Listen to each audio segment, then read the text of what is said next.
아침 묵상에 오신 여러분들을 환영하고 축복합니다. 하나님께 새로운 날을 주셨는데요. 새로운 날에 걸맞는 새로운 은혜로 오늘 하루 우리 인생을 지켜줄 줄 믿습니다. 오늘은 눈에는 눈, 이에는 이라는 제목을 가지고 출애굽기 21장 18절부터 27절까지 말씀을 좀 살펴봤으면 좋겠습니다. 우리 먼저 20절부터 21절까지 말씀을 같이 한번 읽어볼까요? 사람이 매로 그 남종이나 여종을 쳐서 당장에 죽으면 반드시 형벌을 받으려니와 그가 하루나 이틀을 연명하면 형벌을 면하리니 그는 상전의 재산임이라. 우리가 법에 대해서 계속해서 살펴보고 있죠. 법에 대해서 살펴보고 있는데 첫 번째로는 노예에 대한 규정을 살펴보았어요. 그래서 우리가 약자에 대한 관심을 가질 필요가 있다. 소외된 자에 대한 관심이 정말 법의 정신임을 우리가 배웠죠. 그런 다음에 사형제도에 대해 살펴봤어요. 그만큼 사람의 생명을 소중히 여겨야 되고 우리의 말과 정말 우리가 마음으로 사람을 경시하면 안 된다는 사실에 대해서 좀 살펴보았죠. 오늘은 뭐에 대해서 살펴보냐면 상해에 대해 살펴봐요. 다른 사람에게 피해를 입히는 거죠. 몸에 피해를 입히는 것에 대해서 살펴봅니다. 그런데 상해에 대해 살펴볼 때 제일 먼저 다루는 게 뭐냐면 노예에 대한 문제예요. 그만큼 성경은 노예에 대해서 노예 인권에 대해서 굉장히 중요하게 여기고 있습니다. 그래서 예를 들어서 사람이 매로 다른 사람을 상해를 입혔을 뿐만 아니라 죽이게 된다면 어떤 사람이 노예를 매로 쳐서 죽이게 돼요. 그럼 어떻게 하라고요? 반드시 형벌을 받을 것이다. 이 형벌은 앞서 이야기했던 사형에 대한 형벌이에요. 그 역시도 사람의 생명을 뺏었기 때문에 죽여야 된다는 거죠. 이건 굉장히 놀라운 일이에요. 왜냐하면 그 당시에 노예는 일종의 재산으로 여겨졌던 시대예요. 그냥 재산으로 여겨지던 시대고 노예를 죽여도 아무도 노예를 죽인 주인이 벌받지 않아요. 그것이 세상 문화예요. 그런데 뭐예요? 성경은 노예를 죽인 자는 사형에 처하도록 명시해 놓은 거 있죠. 물론 이것도 이 잘못된 오류를 범하지 않도록 제도를 만들어 놨습니다. 뭐라고 되냐면 그가 하루나 이틀을 연명하면 형벌을 면하여 준다. 다르게 이야기하면 그날 때렸는데 그게 직접적인 원인이 아닐 수가 있다는 거예요. 그럴 경우에는 그 죄값을 물어서는 안 된다는 거죠. 다르게 이야기하면 억울하게 누명 쓰는 경우도 있잖아요. 노예가 죽었어요. 그런데 마치 그것을 주인의 잘못으로 오해되지 않도록 제도를 만들어 낸 거죠. 아무튼 하나님께서 이러한 제도를 만들면서 우리에게 원하시는 건 뭘까요? 그건 구별되라는 거예요. 세상은 정말 노예를 재산처럼 여기고 함부로 대하지만 너희는 그들의 생명을 존중하고 정말 그들을 돌보고 보살피는 일에 너희가 세상과 달라야 된다는 거예요. 그날에 이 율법과 십계명을 비롯해서 율법을 지으신 이유도 여기에 있어요. 하나님은 너희가 백성이지 않냐. 그럼 너희가 세상과 달라야 되지 않겠냐. 이 말씀을 하는 거예요. 영국의 헨리 스탠리라는 신문 기자가 있어요. 이 사람 같은 경우에는 철저한 무신론자였어요. 그런데 리빙스턴이라는 선교사가 아프리카에 선교를 갔다가 본국과 연락이 두절된 사건이 발생했어요. 그러자 이 사람은 뭘 하겠다, 특종을 쓰겠다는 욕심에 리빙스턴을 찾아서 아프리카로 가게 됩니다. 사실 지금도 그렇지만 그 당시 아프리카를 여행하는 게 쉬운 일이 아니에요. 정글로 들어간 거죠. 근데 정글로 들어가서 리빙스턴을 만나게 됐고 취재를 위해서 리빙스턴과 그곳에서 10달 정도 머물게 돼요. 그런데 이 리빙스턴과 머물렀던 시간들 가운데 뭘 하게 되냐면 예수님을 이 사람이 믿게 된 거예요. 철저히 무신론자였는데 예수님을 믿게 된 거예요.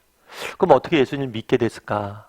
이 사람이 본 거죠. 그 당시 리빙스턴이 아프리카 선교사였는데 나이가 굉장히 많이 들었어요. 근데 저렇게 노인이 나이 많이 든 사람이 이곳에 왜 와 있는가? 왜 이곳에 와서 이 고생을 하고 있을까? 이 생각이 든 거예요. 그래서 그 사람의 삶을 꼼꼼히 살펴봤대. 그런데 그 사람의 삶의 모습이, 리빙스턴의 삶의 모습이 감동이 됐다고 그래요. 나중에 뭐라고 썼냐면 그는 나에게 회개하라고 말하거나 강요하지 않았습니다. 그가 나를 회심시킨 것은 그의 설교가 아니라 그의 삶이었습니다. 참 되게 마음에 와닿더라고요. 여러분 왜 그날에 이런 법들을 주셨어요? 이 법들을 통해서 너희가 구별되라는 거예요. 세상과 달라야 된다는 거예요. 정말 우리는 얼마나 세상과 다르게 살고 있는지, 하나님 백성답게 살고 있는지 한번 돌아봐야 돼요. 그런 다음에 오늘 본문에는 상회와 관련해서 굉장히 중요한 규정이 나와요. 그건 뭔지 23절과 25절 말씀을 같이 한번 읽어볼까요? 그러나 다른 해가 있으면 갑되 생명은 생명으로 눈은 눈으로 이는 이로 손은 손으로 발은 발로 된 것은 된 것으로 상하게 한 것은 상함으로 때린 것은 때림으로 갚을지니라. 예, 그래서 해가 있으면 뭐 하라고요? 생명은 생명으로, 눈은 눈으로, 이는 이로, 손은 손으로. 그래서 이것들은 동등한 것을 보상하는 법칙을 만든 거예요. 누가 어떤 사람의 눈을 상하게 했어요. 그럼 뭐 해야 돼요? 내 눈을 빼줘야 된다는 거예요. 손을 상하게 했으면 내 손을 줘야 된다는 거예요. 그래서 이 말씀이 때로는 오해를 받는 경우가 있어요. 눈은 눈으로, 이는 인으로, 손은 손으로. 마치 이것은 복수를 위한 법처럼 보여요. 왜냐하면 내가 이만큼 피해를 받았으면 너에게 이만큼 피해를 줘야 된다는 복수를 위한 법으로 오해하는 경우들이 있어요. 그래서 동해 보상의 원칙, 동일한 해를 입힌 것과 동일하게 보상을 해줘야 된다라는 이 원칙을 복수를 위한 걸로 오해하는 경우들이 있어요. 하지만 이것은 복수를 위한 법이 아니라 책임을 위한 거예요. 예를 들면 그런 거예요. 인간은 어떤 속성이 있냐면 자기가 받은 피해보다 더 강하게 피해를 주는 경향이 있어요.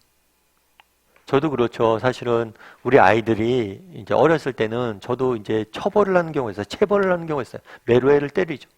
근데 매로애를 때리면서 제가 한번 느낀 것이 있어요.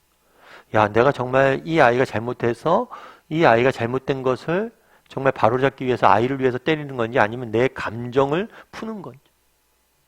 여러분 사랑하는 자녀를 때릴 때도 우리의 감정을 풀기 위해서 때리는 경우가 있을 수 있어요. 그래서 제가 너무 가슴이 아팠어요.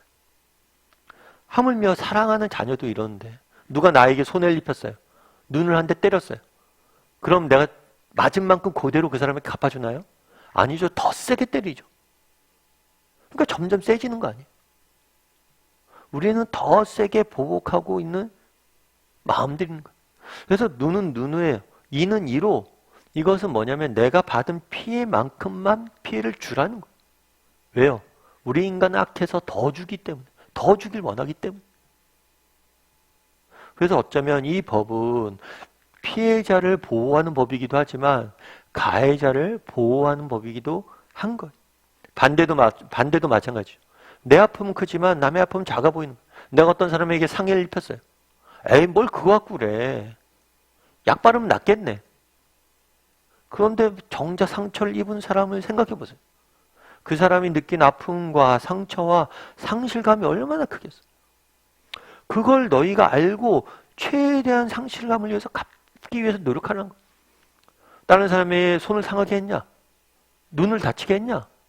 그게 네가 보기에는 아무렇지도 않은 것 같지만 정말 너의 눈을 누가 뽑았다고 생각해봐라. 누가 너의 눈을 다치게 했다고 생각해봐라. 그게 얼마나 아프겠냐는 거예요. 육체만 아프겠냐? 마음도 아프고 정서도 아프고 그가 받은 상처가 얼마나 크겠느냐? 네가 그것들을 고려하는 거예요. 다르게 이야기하면 오늘 본문에서 이야기하고자 하는 것은 무엇입니까? 이 상해의 규정들을 통해서 이야기하고자 하는 건 뭐예요? 다른 사람의 입장이 되어보라는 거예요. 정말 그 사람의 입장이 돼서 그가 받았던 상처와 아픔이 얼마나 큰지를 고려해 보라는 거예요. 우리도 마찬가지란 거죠. 눈에는 눈, 이에는 이, 아 이건 복수다. 네가 나한테 이렇게 입혔어? 나도 너만큼 줄 거야. 이런 게 아니에요. 정말 우리가 이 땅을 살면서 정말 다른 사람의 입장을 대어서 그가 나의 말이나 나의 행동을 통해서 받았을 상처와 아픔들을 생각하고 이해하고 그것들 고치기 위해서 노력할 줄 아는 사람이 되어야 하는 거예요. 서로가 반대 입장이 되어보라는 거예요. 그럼 우리는 얼마나 이런 것에서 훈련된 사람입니까? 정말 남편은 아내의 입장이 되어서 생각해 본 적 있어요? 부모는 자녀의 입장이 되어서 생각해 본 적 있어요? 직장에서 내 동료의 입장이 돼서 생각해 본 적이 있어요? 우리가 끊임없이 이런 노력들을 해야 된다는 거예요. 그래서 정말 우리가 정말 이 땅을 살면서 늘 다른 사람의 입장이 되어서 그 사람의 시각으로 마음으로 볼 수 있는 사람이 되었으면 좋겠어요. 그랬을 때 이런 삶들을 살았을 때 우리의 삶을 통해서 세상과의 차이점들, 구별된 점들이 드러나고 이를 통해서 우리가 세상의 영향력을 미칠 수 있게 되는 거예요. 그래서 나는 얼마나 배려하는 사람인지, 다른 사람의 입장이 되어 생각하는 사람인지 돌아볼 줄 아는 오늘 하루가 되었으면 좋겠습니다. 우리 함께 기도했으면 좋겠는데요. 기도하실 때 오늘 말씀 기억하면서 기도했으면 좋겠습니다. 그날의 법을 왜 주셨습니까? 세상 사람들과 우리가 구별되라고 주셨어요. 구별될 때 그것이 능력이 되는 거예요. 세상과 똑같은다면 누가 우리의 복음에 귀를 기울이겠습니까? 정말 세상 속에 살아가면서 정말 우리가 세상과 구별된 삶을 살게 해달라고 기도했으면 좋겠습니다. 그럼 어떻게 구별된 삶을 살 수 있습니까? 정말 다른 사람의 입장이 되어서, 그 사람의 입장이 되어서 늘 생각하려고 노력하는, 남편은 아내의 입장이 되어보고, 아내는 남편의 입장이 되어보고, 부모는 자녀의 입장이 되어보고, 자녀는 부모의 입장이 되어보고, 또 직장에선 동료의 입장이 되어보고, 정말 그들의 입장이 되어서 그들을 진심으로 배려하고 살필 줄 아는 사람이 되게 해달라고 이 시간 한 목소리로 정말 기도했으면 좋겠습니다. 또한 기도하실 때 오늘 하루 또 세상 속에 살아가야 되는데, 하나님 잘 오늘 하루 또 세상 속에 살아가게 도와주시고 하루 잘 마무리하고 또 주말인데 하나님께 기쁘게 예배하는 우리 모두가 되게 해달라고 이 시간 한 목소리로 같이 기도하도록 하겠습니다. 같이 기도하시겠습니다.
사랑의 하나님, 그날의 이에는 이, 눈에는 눈이라고 말씀하십니다.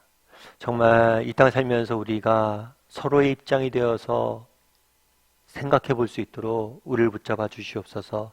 내 말 한마디가, 행동 하나가 나에겐 별거 아닌 것처럼 느껴질 수 있지만 다른 사람에게 얼마나 큰 상처와 아픔이 될 수도 있다는 사실을 기억하고 정말 그 사람의 입장에서 되어서 정말 늘 생각해 보고 사람들을 배려할 줄 아는 사람이 될 수 있도록 주여 은혜를 더하여 주시옵소서. 정말 예수님께서 우리의 몸을 입고 오셔서 그 고통을 당하시고 그 아픔을 아셨던 것처럼 우리도 다른 사람의 입장이 되기 위해서 노력할 줄 아는 사람이 될 수 있도록 주여 붙잡아 주시옵소서. 아버지 하나님, 우리가 세상 속에서 구별된 삶을 살기 원합니다. 우리가 세상 속에서 세상 사람과 똑같다면 무엇을 보고 하나님 나라를 그들이 있는지 알겠습니까? 우리의 삶을 통해서, 정말 구별된 삶을 통해서 세상에 하나님 나라를 증거할 수 있는 우리 모두가 될 수 있도록 주여 은혜를 더하여 주시옵소서. 아버지, 또 오늘 하루 동안 세상 속에 살아가야 됩니다. 하나님, 하나님의 도우심과 은혜가 필요합니다. 하나님, 우리를 붙잡아 주시고 은혜의 정중에 붙들어 주셔서 정말 매 순간 시마다 때마다 일마다 간섭하여 주셔서 승리할 수 있는 우리 모두가 될 수 있도록 주여 붙잡아 주시옵소서. 오늘도 하나님께서 함께할 줄 믿사오며 모든 말씀 예수님의 이름으로 기도드립니다. 아멘.